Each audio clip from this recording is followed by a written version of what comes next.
said, who is he? We don't know. Horrified is really the wrong word. They were sort of... I just have a picture of... They were sort of dully uninterested, they said, who is he? And I said, this fellow that I saw in New York in a show.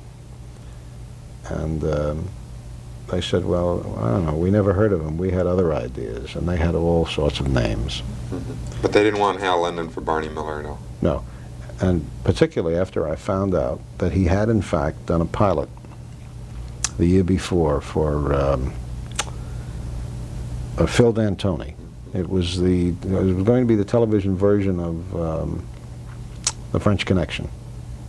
He and Tony LoBianco, they did a pilot called Mr. Inside, Mr. Outside, where they played two undercover, like Popeye and like they did in French Connection. Dramatic thing. And I found out about it, and I got the film, and I took it over to ABC, and I said, here's some close-up footage of the man, because I had never seen him except over the footlights, And the more I looked at him, the more I was convinced that this was the man. And the more they looked, the more they were convinced he was not.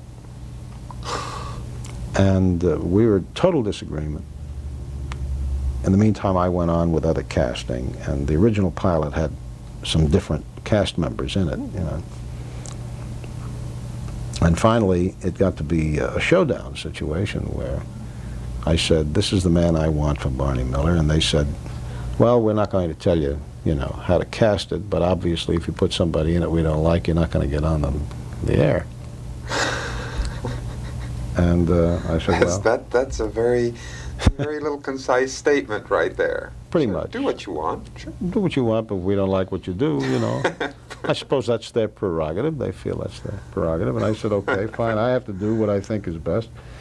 And I made the deal and put Hal in the pilot. And the pilot did not get on the air. It did not get on the fall schedule. And we were out of business. And of course, I badgered the network to try and keep it alive in hopes that sometime in the future they might revive it or give it a chance. And it just so happened that year, the fall of 1974, the ABC schedule just sort of crumbled to pieces, it just fell apart. This was not when ABC was the shining knight. Oh, no. No. Let me interrupt just for a second. This is Danny Arnold, who is the executive producer, the writer, the force behind Barney Miller. We'll talk more about that later. Continue now. But ABC was not the... Oh, no. That was the joke around town then, was why is ABC the third network? Because there aren't four networks. That was the... they were not, no. And the schedule fell apart, and what happens is people, they desperately scramble around to see what they can put on, because shows were falling apart right and left. And that's what gave Barney life. And they ordered 2 shows. 2? 2. That's all. Real confidence there. Yes. Well, the way they turned it, they said, we're ordering 13 with the right to cut back to 2. Oh, I see. So we did the 2 shows, and the first show they reacted very strongly to. So it looked like we were going to get an opportunity to do some more. And they finally ordered 13 shows, and we went on the air at very low ratings. But I knew that the success of the show would depend upon allowing the audience to get to know these characters, to get to understand them, because the show was not a gimmick show. I mean, it wasn't about somebody dying and coming back as a ball of butter or a radio or anything like that. It wasn't a piece that was designed to feature a star personality that everybody knew. These were comparatively new faces to television audience, so they had nobody to really latch on to. It wasn't the Danny Thomas show or the Mary Tyler Moore show. The star of the show was the show. And in order to have any feeling for the show, it really depended upon the audience getting to know and love the characters that were in the show. And that was going to take time. And I knew that, and I hoped that the low ratings in the beginning wouldn't terrify them into canceling as many shows, you know, the same sort of fate that many good shows have received. And I obviously didn't.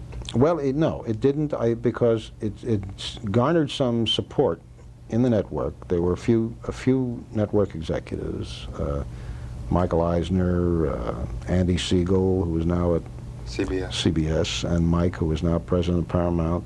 They, and I don't think Marcy was there yet. She might have been. She came in a little bit later, I think, Marcy Carsey.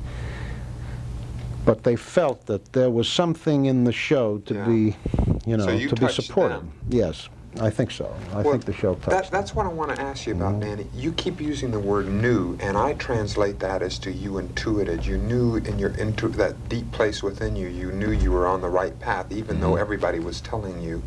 Oh, I felt absolutely certain. How do you, when did you begin to rely on that intuition rather than allowing, you know, really begin to rely on the? Well, I've always done. I think I've always done that. What a gift. I made. Well, I made a decision a long time ago. I've been in the business a long time, and I've seen the worst mistakes that have been made by people, those who deny their own intuition and allow various and diverse opinions to turn them away from their own commitments. I think that's wrong. And I've always felt that the only thing I had to deal with was my own instinct. I felt that, not that I thought I was right all the time, you know, but when I felt that strongly about something, I knew that I had to stay with that particular point of view. And particularly because in television, points of view are not, you know, are not that prevalent in the business. I mean, we deal with demographics and committee decisions, and you know. So one man standing, like you have stood. Somebody with a point of view. Yeah. Whatever is really what's necessary. If it's your own point of view and you feel that you're right, and not just because you're trying to prove something, but because you've had some experience and you have some reason to be able to judge. And I had in the past. Most of the time, when I went against my own instincts, I proved to be disastrous, you know. Yeah. Because my commitment was much stronger than anyone else's to the show, and I knew what could be done.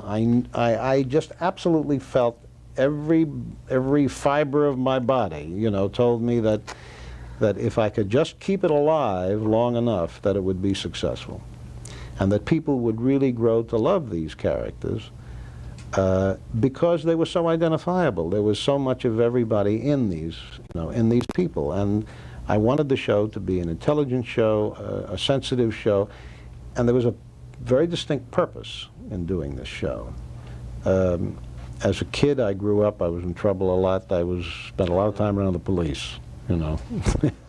And I remember that there was always a tendency to make a faceless mob, you know, out of kids who all had individual problems and individual personalities, and I think that's true of adults also. I think if you walk into a police station somewhere, they automatically pin a number on you until they find out that you're someone who hasn't done anything or needs help or advice or so on, and that there are in the various police departments that I found, even in New York, I remember, which was a very tough department, there were men who would reach out and they would say, I want to deal with this person as an individual.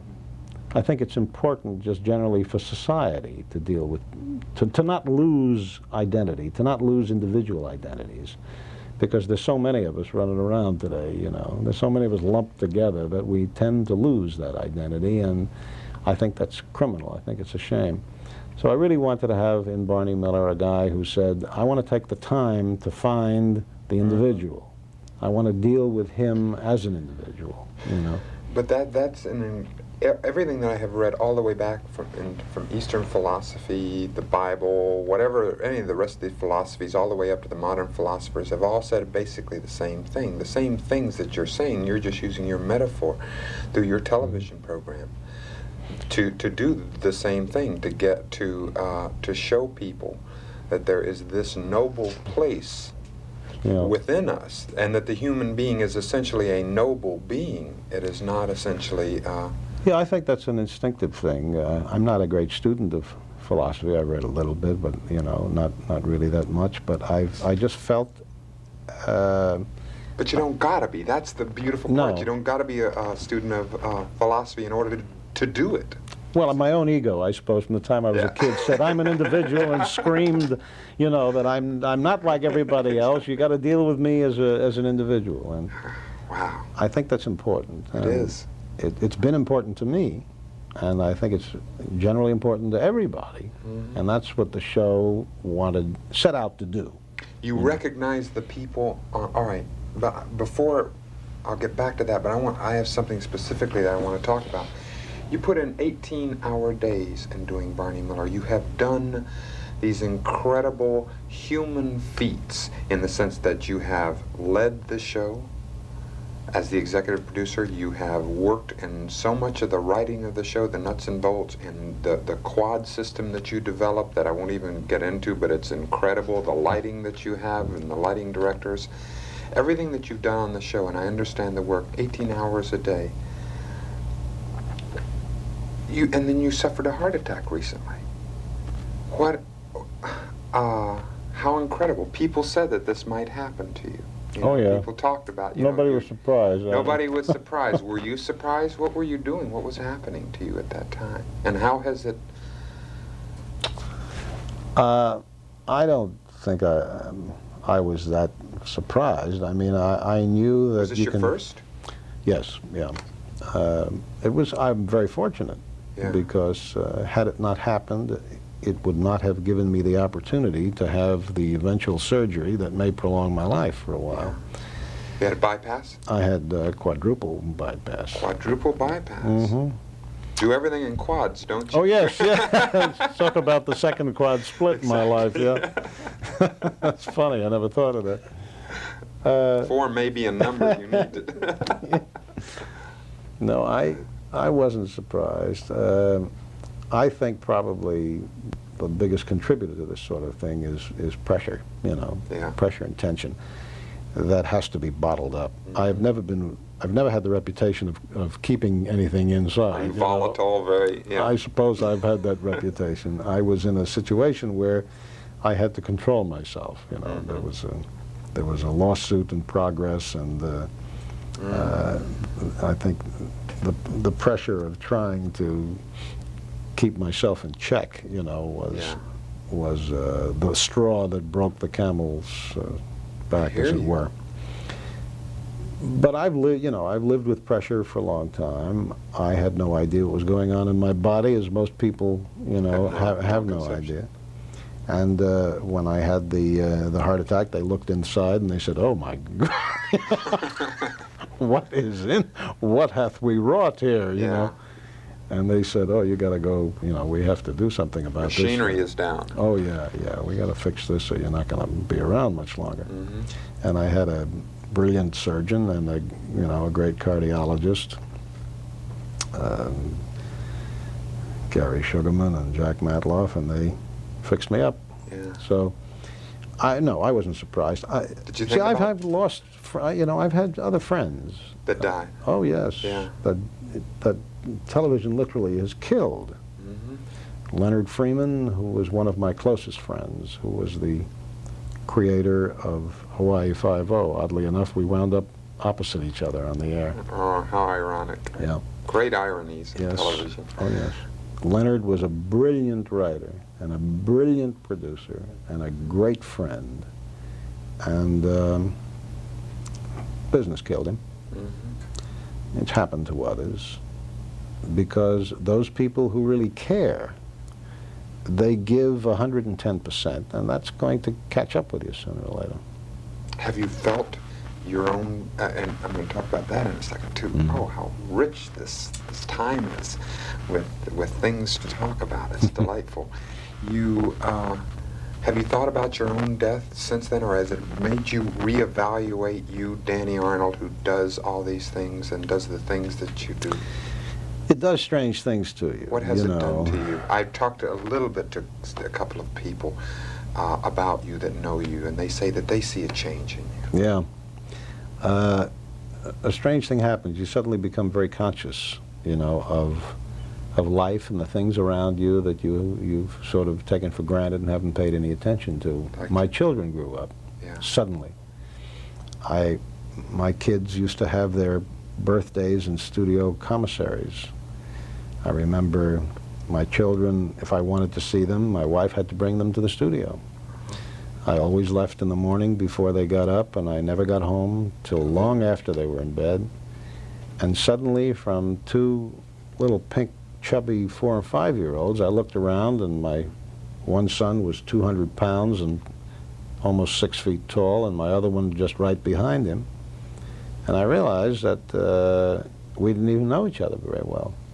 Who they were, these were entire human beings that have their own distinct individuality and personalities. Sure. Grew up behind my back, as it were. Shameful. Yes. My wife, who has been a long-suffering, fortunately very phlegmatic, woman, she's put up with a lot of my, nonsense.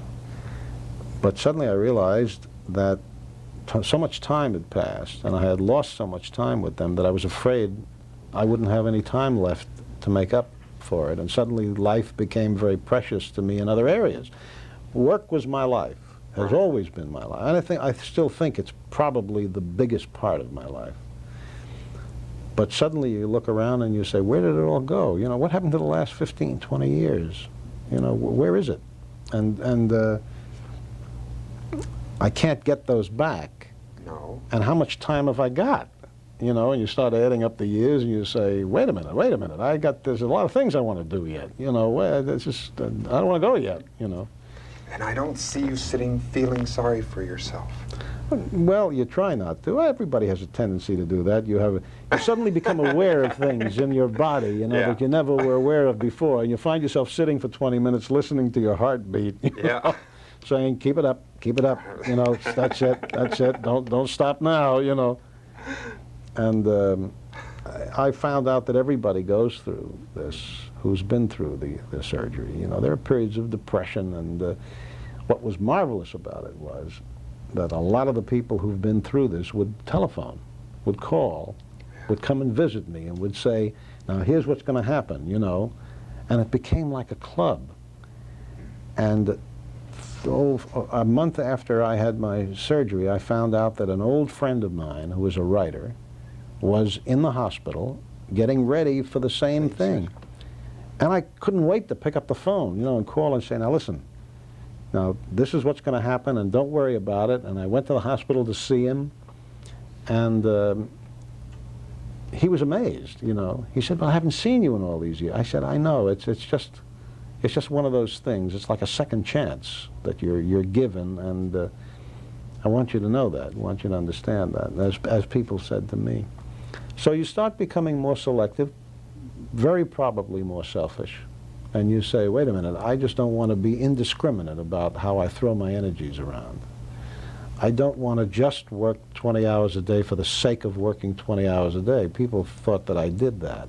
And maybe I did. Maybe I was guilty of that. Maybe I was so compulsive that the compulsion itself was what I was part of the feeding. I don't want to do that anymore. I want to work. I want to continue working. I have to work differently in television. I think television has to work differently. Mm-hmm. How can it work differently? Well, I've talked a great deal about this with people, friends. Can you tell me some intelligent places where well, I think, since we have a short time. Yes, I think, number one, the tendency for talented people to become embroiled in television, those people who have a standard of excellence, and to find out that it's impractical to try and utilize that standard without either threatening your health and your life or compromising and giving up those standards. Therefore, the economic considerations of television are somehow going to have to adapt if they want to keep those people involved in television. They're going to have to say, we want quality, which is something I don't believe. We talked about this before. Yeah, You know, I don't believe that people demand quality. They like it when they see it. Yes. But they don't insist on it. But quality has always been an internal thing. Absolutely. And for those people who demand of themselves that kind of quality, Yes. if they are going to remain in television, then television is going to have to make it possible for them to do it without endangering their lives and their relationships with their families and so on, and it can be done. It can be done. For example, I know that Fred Silverman, who desperately at NBC wanted Larry Gelbart to come back in television, and I know that Larry, when he left MASH, said he would never go back. We used to talk to each other at 3 o'clock in the morning. I'd be sitting at my desk, and he'd be at his desk at Fox writing MASH, and I'd be sitting there writing Barney, and we'd talk at 3, 4 o'clock in the morning. And he told me in the 4th year, he said, I can't anymore. He said, I'm going to lose my mind. That was the day, I don't know if you have time, but Come on, let's just talk. He said to me, I have my cast coming in to sit around the table and read a script, and he said, I've been sitting staring at blank pages for 5 days. He said, I don't have a script, I don't have one word on paper. I said, what are you going to do? He said, I'm going to go downstairs and tell the actors they're going to ad-lib a show. And I said, come on, Larry. He said, well, you know, actors, they're always saying they can do it, you know. And they used to hear that too, you know. And I said, well, that'll be interesting. Let me know what happened. And he had a marvelous situation about a newspaper man who comes to Korea to interview. You remember the show with Cleet Roberts? Yes. Larry went downstairs, told them the idea, and of course he has a brilliant cast in MASH. He does. And he turned them loose, and he said, I don't know, he said he must have shot 38,000 feet of film just, you know, doing this sort of thing. But it came together, you know. And that's fine. You can't do that every week. Sure. But Larry left because of those pressures. To get Larry Gelbart back in television, Fred Silverman was smart enough to say to Larry, here is a commitment. You're on the air for 22 shows next year. I'm going to give you 1.5 years to prepare. Wow. That's how you get Larry Gelbart back in. That's how you get me back in television. That's how you get anybody who has discovered that, number one, they don't have anything more to prove. We don't, fortunately, don't need the money. Right. We see we have made a commitment to our business and paid our dues to where people happily have said, we accept what you've done and we honor what you've done. Yes. Now, write a book, write a play. See, Larry has happily had those experiences. Sure. I have not. I have not even attempted it. I may not be very, very successful, but I do want to try. But to get people like that to come back, you have to say, we'll make it possible for you to stay alive. Mm-hmm. That means changing the economics, changing the way of thinking, and gambling, and having the faith and the commitment in the people who have, in turn, the faith and commitments in the work they do. That would put television, which I see as already the most enormous influence, that has ever been devised by human being for instantaneous communication on so many levels, into such a beautiful place. Absolutely. Absolutely. Then it becomes, I think, even a greater art form. Yes. Because what would you have done with Shakespeare? He couldn't have gotten through one season. You know, he'd have had to cancel out. Can you imagine if they had to come to him and say, write another 22 plays? Yeah, couldn't be done. Can't do it. You cannot do it. While people are geared to understanding that that's what's necessary, there are some people who will do it and simply die. So television is actually a baby who has just kind of grown up very spoiled, and now it has discipline. Of course, it has a voracious appetite. It just eats everything, and just devours talent and spits it out. And that time continuously. That clock comes around, and now it's time for another show. And sure, and you lose people. The people who can really do things, they suddenly find, they say, wait a minute, hold on. I have a kind of a proprietary interest in certain writers that I started. Bernard Slade, who did Same Time Next Year in Tribute and is a brilliant young writer. I brought him to this country from Canada on Bewitched, when I was producing Bewitched. And Bernie killed himself on television for years, and then finally got disgusted one day and said, "Who needs this?" Yeah. And he went away and wrote same time next year, "Well, you're not going to get Bernie Slade back in television." Unless you say to him, "Here is a forum and the most powerful medium in the world, ever. It wants what you have to say. We'll make it possible for you to do it, economically, physically, emotionally. Miniseries are good, specials are good, but they always say series are the backbones. You got to have that every week." Well, if you got to have it every week, give people time enough ahead of time to do it, you know. They will. I mean, it almost has to come to that, Danny. I mean, as long as, because to me, it appears to be common sense. Because the people, you can't go on not feeling good about yourself, not feeling that wonderful feeling you get when you have felt a Barney Miller episode over the years, the people that come up to you and the feeling that you get deep within you, which is where the real reward comes, that you have done this, you have helped allow happen something wonderful. Oh, I'm very proud of the show and all the people involved in it. Exactly, and of all of them, that type of feeling can't be bought. No. No amount of money, no amount of fame, no amount of on the human level, it just can't come. So this seems to be the next step. Where are we going to pioneer, Danny? You're a pioneer. You're an adventurer. Well, I hope there's some new young well, there's some new young people who come along. There are talented kids who come along, but the business makes it too easy for them now to get more and work less, unfortunately. What you need are, if you don't have people who have the sort of compulsions that I have, you know, or like Tony Sheehan, who is producing the show and writing so much of the material now, almost most of it, on Barney. Here's a young fella who 3 years ago was in UCLA and is an enormously talented writer, but a kid who doesn't care about doing anything else but write. I mean, he writes. He loves to write. He loves to write. He sits and he's that compulsive about his work as I was, and as I still think I am. Of course, I don't think you ever lose that. But in most cases, young, talented writers come along, and I told you I've lectured at universities and I've talked to many of the students, and they all want to know, how do you get into television? A lot of them want to know how you make a fortune in television, you know.